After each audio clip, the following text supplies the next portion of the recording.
Ladies and gentlemen, welcome back to the channel and welcome back to Call of Duty Vanguard. Today we're going to be doing yet another review of the game. The video itself is going to be going up on New Year's Eve, so essentially this is going to be the 2022 review of Call of Duty Vanguard and whether or not you should buy the game.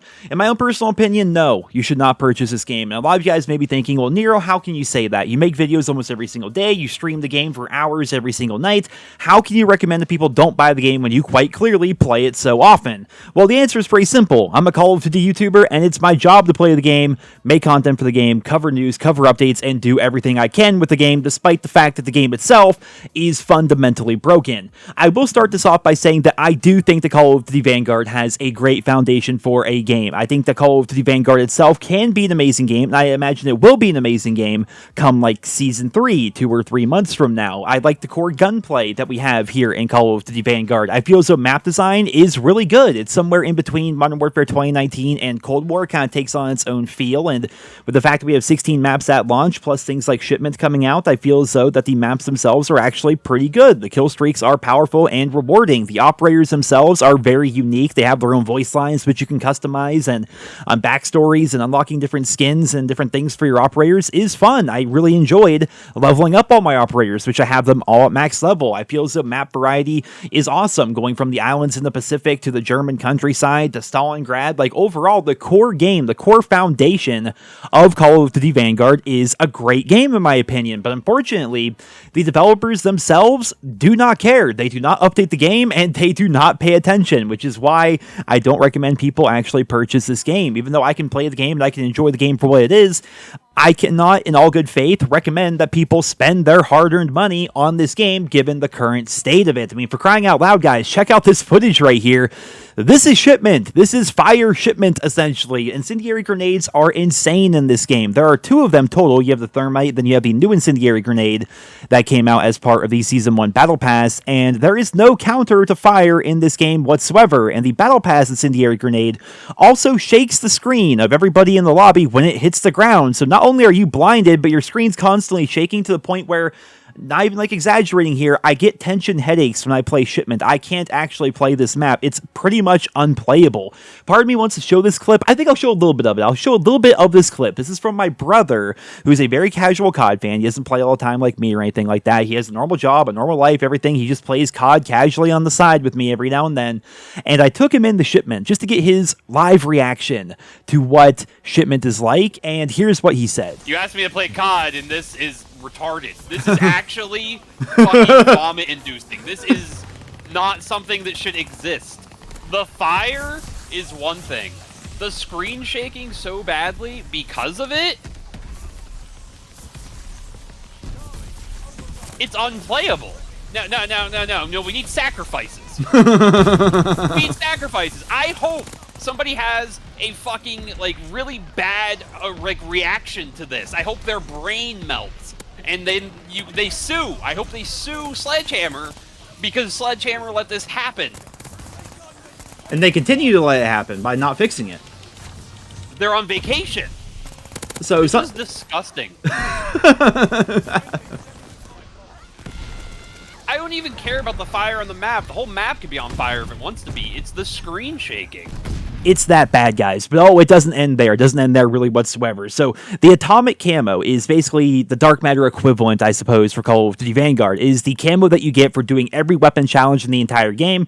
We are 2 months into this game's life cycle, and atomic is literally impossible to earn because there are challenges that require you to use attachments or use proficiencies that don't even exist within the game. It's been 2 months, and it's actually impossible to get the final camo in the game because they have bugged out challenges.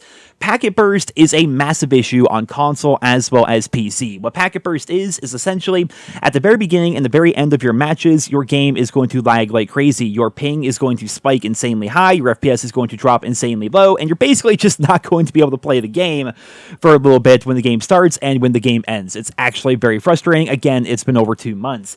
Matchmaking itself takes forever when you're playing with a party, and skill-based matchmaking is still alive and well. Going back to Shipment here for a second, And if you walk through fire, which there's fire on every single map in the game, occasionally the fire bugs out and you just stay on fire permanently. You're just a fireball walking around the map until eventually you die. The counter spy plane, which is one of the kill streaks in the game, is currently bugged out. So if somebody on the other team calls in a counter spy plane, then your team is not allowed to call in streaks until that counter spy plane either goes away or is shot down. Weapon challenges themselves make no sense in this game whatsoever. Like, for example, at weapon level 50, which most guns in the game, primary anyway, they will have 70 weapon levels, right? And at level 50, you'll get some challenges to, say, use 3 very specific attachments and go get kills. But one of those attachments won't be unlocked until level 68, which is completely pointless. We have challenges that don't track at all, like killing people who have a radar up or a spy plane up. The tactical knife stun challenges, last I knew, are still bugged out as well. There are so many challenges in this game that simply do not work, and again, as a result, atomic camo cannot be unlocked. Speaking of things that are still bugged out, operator skins are bugged, and max skins are being unlocked for people randomly, and despite a few updates, there are still plenty of out-of-the-map glitches in this game. The list goes on and on. It really does. Like, the core foundation of Call of Duty Vanguard's multiplayer, I think, is good. I think the core gameplay is fun. I think it's enjoyable, but the sheer amount of glitches, bugs, and problems with this game make it so I cannot recommend you purchase it. I mean, in all good faith, I cannot say, yeah, you should blow $60 or $70 on this game, knowing that there are this many issues and this many problems. I mean, zombies, for crying out loud, to move away from multiplayer, zombies that we have here in Vanguard is the worst zombies experience that we have ever seen. Like, Exo Zombies is infinitely better than what we have here in Vanguard. It's essentially a mobile game where you just keep jumping through portals and then killing zombies, then going back through the portal. Pack-a-Punch is really not there. There's no Pack-a-Punch camo. There's no Pack-a-Punch sound. You cannot pause the game even while playing solo. It's insane. The campaign, I will say the campaign is a nice campaign. It's a shorter campaign compared to other Call of Duty titles, and that's definitely going to be hit or miss depending on who you're talking to. For me, I tend to like the shorter COD campaigns because the longer ones are typically full of lots of filler, whereas this kind of feels like you're playing through a movie. It's kind of like the World War II version of the Expendables almost. I'm not going to spoil anything, but it's kind of like that in terms of like having different soldiers from different parts of the world and stuff all working together. It's actually a pretty good campaign. I enjoy that, but the multiplayer is so bugged out. There are so many problems. Zombies is the worst experience that we've had in Call of Duty Zombies pretty much ever. I just can't recommend it, guys. I wish that I could. I wish that I could recommend this game. I wish that here we are 2 months into the game's life cycle that I could just say, you know what, guys, the game is fantastic. I'm enjoying this. I'm enjoying that. We're doing this. We're doing that. Let's just talk about how much fun we're having. But I can't. I can't in all good faith say that this game is worth your money. Now, maybe in the future, things will be better. But for right now, they are not. I wanted to make this review because I'm sure people, especially with the new year in 2022 and all that, that people are going to be like, you know what? Maybe the game's better. I want to see how the game is right now. Maybe I should finally drop the money on Call of Duty Vanguard. You shouldn't. You really shouldn't, man. Like, weapon balance is getting better. Yes. Map design, I think, has always been pretty good from the launch.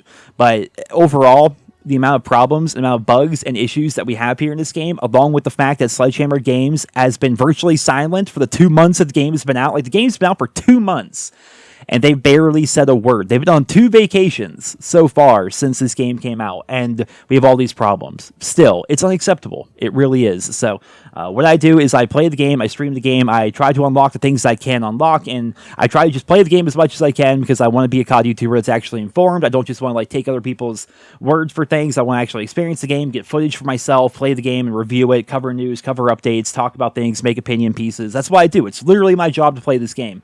But for someone who is looking for a casual, enjoyable Call of Duty experience to play after work or after school and just jump in and have some fun, I can't recommend it. There are so many other better games out there. I'd say Cold War right now is the best one because Modern Warfare 2019 apparently is busted after the Warzone integration. So I'll be covering that in a video here pretty soon. But I recommend if you have to purchase a COD game, if you really are just wanting to scratch that COD itch, I'd say Cold War is the game to go with. It's got an entire year's worth of content updates. Zombies is fantastic. The campaign's pretty good.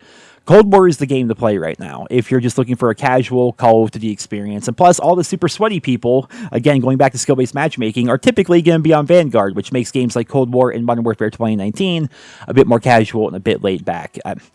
I don't know. I wish that the game that I covered here professionally on my channel was in a better state, but it's not. And that's why, ladies and gentlemen, even 2 months into the game's life cycle, I still cannot recommend that people drop their hard-earned dollary dues on this massive abomination that we call Call of Duty Vanguard. But ladies and gentlemen, that's all for this video. I hope you all enjoyed it. Thank you all so much for listening. Leave your thoughts and feedback down there in the comments. Big thank you to all of the people who decided to become members here on the channel. Thank you all so much from the bottom of my heart.